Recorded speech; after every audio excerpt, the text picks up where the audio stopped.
வரை. Matthew 1st chapter 18-25.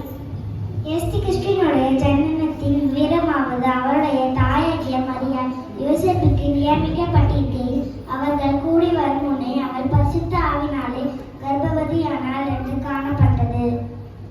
This is how Jesus the Messiah was born.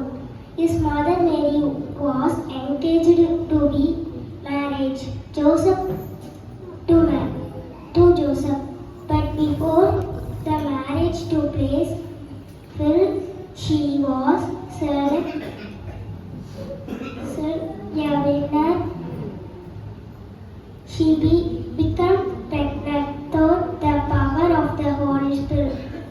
அவள் புருஷனாகிய யோசேப்பு